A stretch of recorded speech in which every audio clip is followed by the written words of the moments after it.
নাকি আগামী দিনে এমন কোনো শক্তি এই ক্ষমতার মাথায় বসবে যারা আমাদের রাজ্যকে অন্ধকারের দিকে নিয়ে যাবে, সেটা কিন্তু আপনাদেরকে ডিসাইড করতে হবে। দু একটি বিষয় নিয়ে আমি কথা বলতে চাই।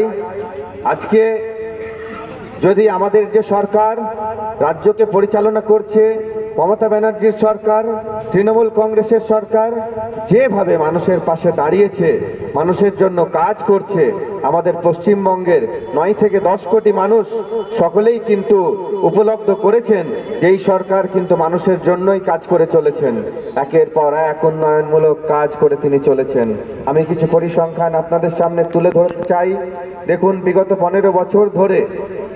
15 বছর আগে যখন বামফ্রন্ট সরকার ছিল, তখন কিন্তু উন্নয়নের কোনো রকম সেইভাবে কোনো তারা দাগ ফোটাতে পারেনি। ফলে মানুষ আপনারা আপনাদের ভোটাধিকার প্রয়োগ করে তাদেরকে কিন্তু রাজ্য থেকে ছুড়ে ফেলেছেন। আরও যে বিশেষ দলগুলো রয়েছে তাদেরকে কিন্তু আপনারা আপনাদের ভোটাধিকার প্রয়োগ করে এই রাজ্যে ক্ষমতার মসনদে কখনোই বসতে দেননি, বা যখন কখনো তারা বসেছিল তারাকে এই রাজ্য থেকে তারাকে আপনারা শূন্যের ঘরে পৌঁছে দিয়েছেন। কেন কি তারা তাদের যোগ্যতা দিয়ে, তাদের কাজ দিয়ে মানুষের পাশে থাকার অঙ্গীকার নিয়ে আসলেও মানুষের পাশে কিন্তু তারা থাকতে পারেনি। কিন্তু দেখুন, বিগত 15 বছর ধরে মমতা ব্যানার্জি যেভাবে মানুষের জন্য কাজ করে চলেছেন, যেভাবে মানুষের পাশে থেকেছেন, আমাদের রাজ্য সরকার যেভাবে মানুষের কাজ করে চলেছে, মানুষ বারংবার তিনাকে আশীর্বাদ করেছেন, তৃণমূল কংগ্রেস নেতৃত্বকে আশীর্বাদ করেছে, আপনারা তেনাকে আশীর্বাদ করেছেন এবং ক্ষমতায় বসিয়েছেন। তিনারা কিন্তু তৃণমূল কংগ্রেস নেতৃত্ব, রাজ্য সরকার, বর্তমান রাজ্য সরকার কিন্তু ক্ষমতার জন্য কিন্তু ক্ষমতাই নেই। আপনাদের জন্য, মানুষের জন্য কাজ করার জন্য ক্ষমতায় আছে এবং তারা বারংবার মানুষের জন্য কাজ করে তারা প্রমাণ করে দিয়েছে। আমি কয়েকটি পরিসংখ্যান আপনাদের সামনে তুলে ধরতে চাই। দেখুন, বিগত 15 বছর ধরে 1,70,00,000-এরও বেশি মানুষ বিপিএল এর উপরে উঠে এসছে। বিলো পভার্টি লেভেল, যেটা আমরা বলি যে অতি দরিদ্র শ্রেণীর উপরে এখন তারা তারা সেটাকে ক্রস করে এখন তারা একটা সচ্ছল জীবন যাপন করছে। 9 কোটিরও বেশি মানুষ খাদ্যসাথীর মাধ্যমে ঘরে ঘরে খাবার পৌঁছে যাচ্ছে। 1 কোটি না, 2 কোটি 21 লক্ষ মা বোনেদের হাতে কিন্তু লক্ষ্মীর ভান্ডার পৌঁছে যাচ্ছে। যে সমস্ত মায়েরা কোনো কাজ করেন না, বা কাজ করেন না বলতে আমি এটা বলছি যে ইনকাম করেন না ডাইরেক্টলি, সেই সমস্ত মায়েদেরকে আর্থিকভাবে সহায়তা দেওয়ার জন্য মমতা ব্যানার্জির সরকার চিন্তা ভাবনা করে তাদের হাতকে আর্থিকভাবে শক্ত করার জন্য প্রায় 2,21,00,000 মানুষকে লক্ষ্মীর ভান্ডার প্রদান করে চলেছেন। এর পাশাপাশি যদি বলতে হয় যে কৃষকদের কথা, আমাদের রাজ্যে কৃষকদের সংখ্যা বহু রয়েছে, তাদের কথা চিন্তা করে প্রায় 27,000 কোটি টাকা কৃষকদের জন্য বরাদ্দ করা হয়েছে, তাদেরকে ডিসবার্স করা হচ্ছে, তাদের জন্য সেই টাকা তাদের কাজে অলরেডি দেওয়া হচ্ছে।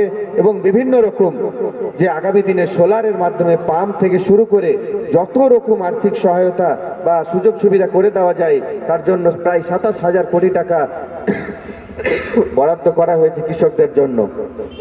আমি একজন চিকিৎসক পেশায়, আমি আপনাদের চিকিৎসার মাধ্যমে আপনাদের সেবা করে আসছিলাম এতদিন, কিন্তু যখন আমার কাছে সুযোগ এসছে, আমি একটি জিনিস লক্ষ্য করেছি চিকিৎসা করতে গিয়ে, যে স্বাস্থ্যসাথী কিভাবে মানুষের জীবন বাঁচাচ্ছে।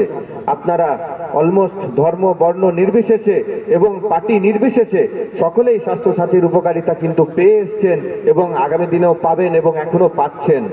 দেখুন, বিভিন্ন সরকারি হসপিটালে অনেক সময় বেডের ক্রাইসিস দেখা যায়, কিন্তু সেই দিকটা চিন্তা করে মমতা ব্যানার্জি কত মানবিক, তিনি মানবিক উদ্যোগ নিয়ে প্রাইভেট হসপিটালে যাতে তার প্রত্যেকটি রাজ্যবাসীর যারা অসুস্থ তাদের যেন ফ্রিতে চিকিৎসা হয়, তাই জন্য তিনি স্বাস্থ্যসাথীর মতো একটি প্রকল্প নিয়ে এলেন, যেখানে 5 লক্ষেরও অধিক টাকার চিকিৎসা সম্পূর্ণ ফ্রিতে হচ্ছে, বড় বড় জটিল রোগের চিকিৎসা ফ্রিতে হচ্ছে, বড় বড় অপারেশন ফ্রিতে হচ্ছে। এটি একটি মানবিক সরকার, তাদের কাজ দ্বারা প্রমাণ করে দিয়েছে যে তারা ক্ষমতার জন্য কিন্তু ক্ষমতায় নেই, মানুষের কাজ করার জন্য কিন্তু তারাই ক্ষমতায় রয়েছে। উল্টো দিকে দেখুন যে কেন্দ্র সরকার বিগত কয়েক বছর থেকে তারা চেষ্টা করে আসছে পশ্চিমবঙ্গে ক্ষমতা দখল করার জন্য। আপনারা দেখেছেন, আপনারা যারা বাঙালি, আমরা যারা বাঙালি, যারা বিভিন্ন রাজ্যে কাজ করতে যাই, ঘুরতে যাই, আমাদের বিজেপি শাসিত রাজ্যগুলোতে যেতে গেলে ভয় পেতে হয়। আপনারা সকলেই উপলব্ধ করেছেন কিভাবে মানুষকে পেটানো হচ্ছে সেখানে বাংলা ভাষায় কথা বলার জন্য, একটি বিশেষ সম্প্রদায়ের মানুষ হওয়ার জন্য তাদেরকে পেটানো হচ্ছে, তাদেরকে জীবনে মেরে দেওয়া হচ্ছে, তাদেরকে হত্যা করা হচ্ছে। এই রকম একটি নির্মম রাজ চলছে সেই সমস্ত বিজেপি শাসিত রাজ্যগুলোতে। তারা মানুষের জন্য কাজ করে তারা কোনো প্রমাণ করতে পারেনি যে তারা মানুষের জন্য কাজ করবে। যখন কেন্দ্রে মোদী সরকার এলো তখন কত প্রতিশ্রুতি দিয়েছিল, 15 লক্ষ টাকা ঢুকবে, একটি হাস্যকর প্রকল্প, তারপরে 2 কোটি চাকরি দেবে। আমাদের পূর্ববর্তী বক্তারা আপনাদেরকে বলে দিয়েছেন যে তারা কি কি প্রতিশ্রুতি দিয়েছিল, কিন্তু তারা একের পর এক তাদের প্রতিশ্রুতি থেকে তারা বেরিয়ে এসছে এবং নিজেরাই পরে স্বীকার করেছে যে সেগুলো সব জুমলা ছিল, সেগুলো সব মিথ্যা কথা ছিল, সেগুলো শুধু মানুষকে ভড়কানোর জন্য ছিল।